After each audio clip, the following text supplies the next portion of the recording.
Penolakan warga Eropa mengindikasikan hanya berdamai dengan Palestina menjadi alasan warga Israel bisa hidup di dunia saat ini.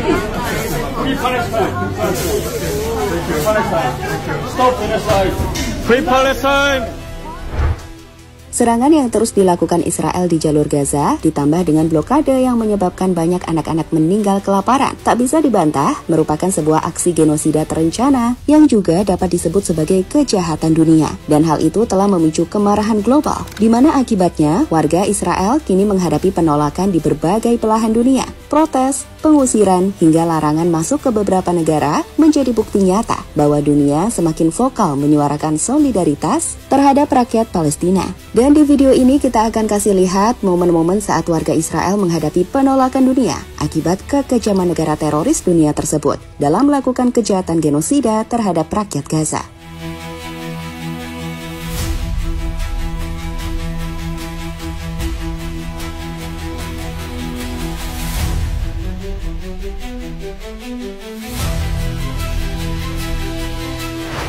Setelah mengakhiri gencatan senjata, 2 bulan lebih dan terus berlanjut, Israel terus membombardir jalur Gaza. Dengan orang-orang di sana harus menderita akibat blokade bantuan yang ditutup oleh Israel. Akibatnya, anak-anak kelaparan dengan laporan dari Al Jazeera menyebut jika hampir 290.000 anak Gaza berada di ambang kematian akibat kelaparan di tengah blokade Israel. Hal itu pun membuat Amnesty International menyebut jika Israel melakukan genosida. Melihat apa yang terjadi di Gaza saat ini, dunia pun bersuara lantang. Di Belgia pada 4 Mei, laporan dari TRT World menyebut jika ribuan orang berdemonstrasi untuk mendukung Palestina. Begitupun di London, Oslo Norwegia, Paris Prancis, Roma, dan masih banyak lokasi di belahan dunia lainnya.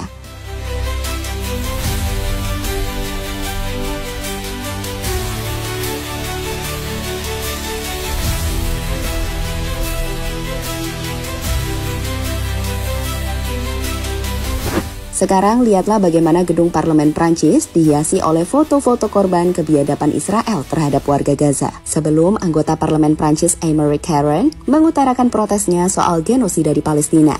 Monsieur le Premier ministre, Gaza était jusqu'à présent un ghetto où les Palestiniens sont assassinés par les armes, la faim et l'absence de soins. Gaza est en train de devenir un camp de concentration où le niveau de barbarie déployé par l'armée israélienne est tel qu'on doit énoncer des à peu près pour décrire le bilan du génocide en cours. À peu près 80...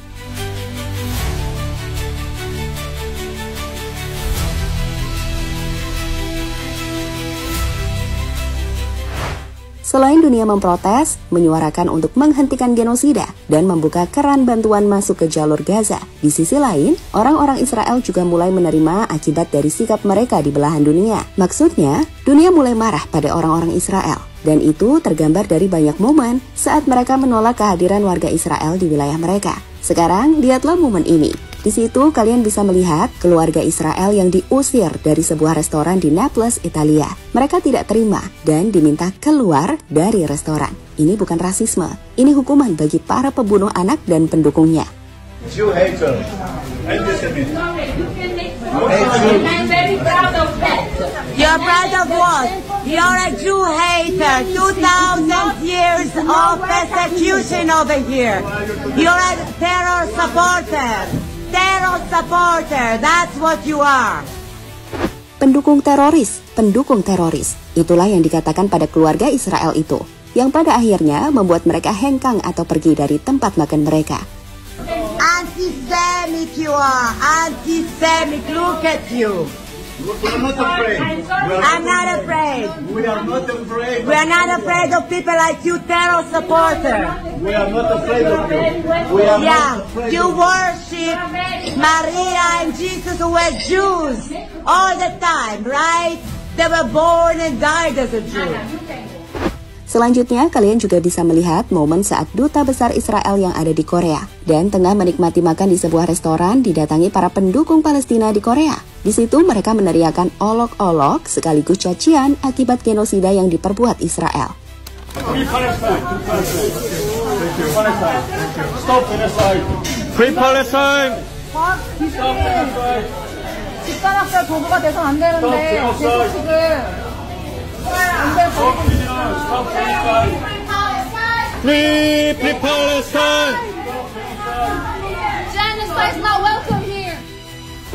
Jelas hal itu membuat duta besar Israel itu nampak tak nyaman sebelum akhirnya pihak kepolisian datang dan para demonstran akhirnya meninggalkan lokasi. Tapi tentu ini menandakan jika bagi orang Korea pro-Palestina, orang Israel juga tidak diterima.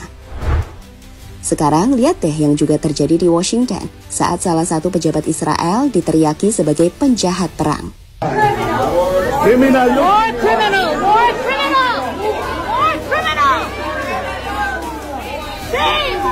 Shame! Shame! Selanjutnya, jika kasus tadi masih bersifat kasus individu atau kecil, Maldives baru-baru ini akhirnya memberlakukan peraturan baru, di mana mereka melarang orang dengan paspor Israel untuk memasuki negaranya. Sebagai info, hampir 11.000 warga Israel mengunjungi Maldives tahun lalu. Dan bagi Maldives, mereka nggak peduli hal itu, dan memilih melarang orang dengan paspor Israel sebagai bentuk solidaritas pada Palestina. Sejauh ini sendiri, ditambah Maldives, ada 16 negara yang melarang orang Israel memasuki negaranya. Seperti Aljazair, negara ini tidak mengakui Israel dan melarang orang masuk ke negaranya dengan paspor Israel. Selain itu, negara ini juga menolak paspor lain yang memiliki stempel atau visa Israel sebagai bentuk boikot.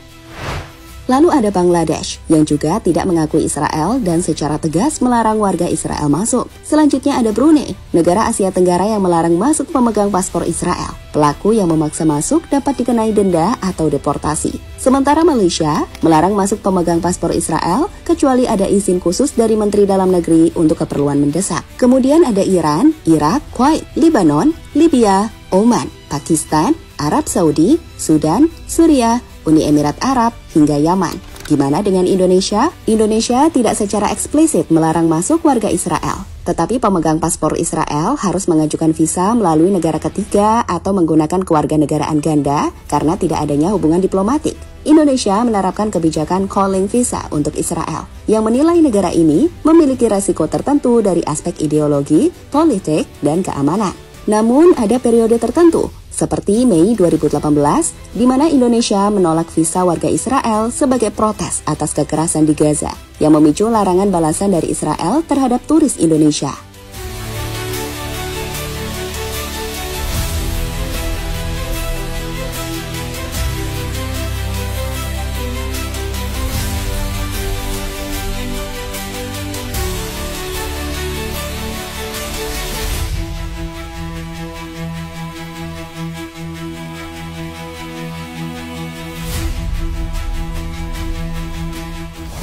Tahap baru Israel, pasukan bertambah di Gaza.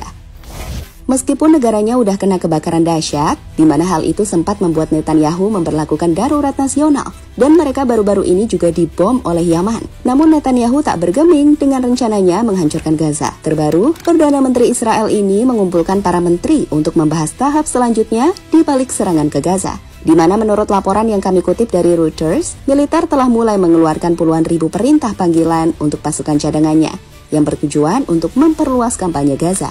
Atau dengan kata lain, melakukan pendudukan lebih besar di area Gaza. Bagi Netanyahu, perang di Gaza hanya akan berakhir ketika kita mencapai kemenangan penuh dan mutlak. So, mereka sepertinya tak akan menghentikan serangan ke Gaza. Dan ini adalah bahaya yang harus segera dihentikan. Dengan Yaman menjadi negara yang coba melakukannya, meski dihadapkan pada pertempuran dengan Amerika. The Houthis in Yemen have claimed responsibility for a missile attack that struck inside the perimeter of Ben Gurion Airport in central Israel.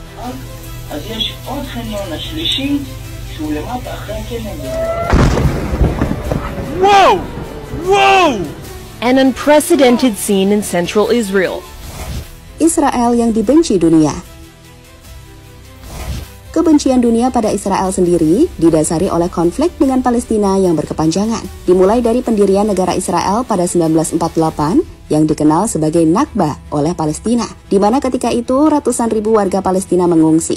Israel juga melakukan pendudukan atas wilayah Palestina di tepi barat, Gaza, dan Yerusalem Timur. Mereka pun melakukan pembangunan pemukiman di wilayah yang dianggap ilegal oleh banyak negara. Dan pada akhirnya, saat dunia tak bisa menghukum Israel yang dibela veto Amerika, di tahun 2023, genosida dimulai di jalur Gaza. yang memicu kemarahan global. Banyak yang memandang tindakan Israel sebagai pelanggaran hak asasi manusia besar. Alih-alih membela diri, Israel telah melakukan genosida. Bayangin aja, memblokade jalur Gaza dan tak membiarkan pasokan makanan selama 2 bulan, itu adalah bukti genosida yang terencana. Dan pada akhirnya menjadi wajar jika dunia menolak warga Israel.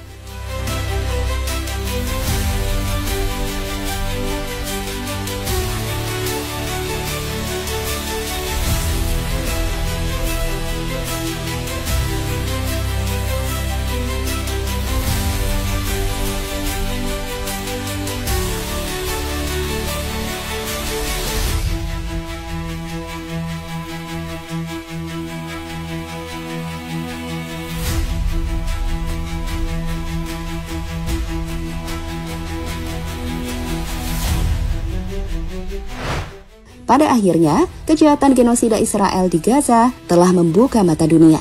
Ribuan nyawa tak berdosa, termasuk anak-anak, menjadi korban atas nama keamanan yang diklaim oleh Israel. Namun dunia tidak tinggal diam. Dari demonstrasi besar-besaran di berbagai negara, pengusiran warga Israel di tempat-tempat umum, hingga larangan masuk oleh banyak negara. Semua ini adalah bentuk kemarahan global terhadap kekejaman yang tak bisa diterima. Solidaritas untuk Palestina terus bergema, tapi perjuangan ini belum selesai saat Netanyahu bersikeras melanjutkan serangan dengan mengerahkan lebih banyak pasukan ke Gaza. Sekarang, kita diajak untuk bertanya, sampai kapan dunia akan membiarkan genosida ini berlanjut? Mari kita terus bersuara, mendukung Palestina, dan menuntut keadilan untuk mereka yang telah kehilangan segalanya.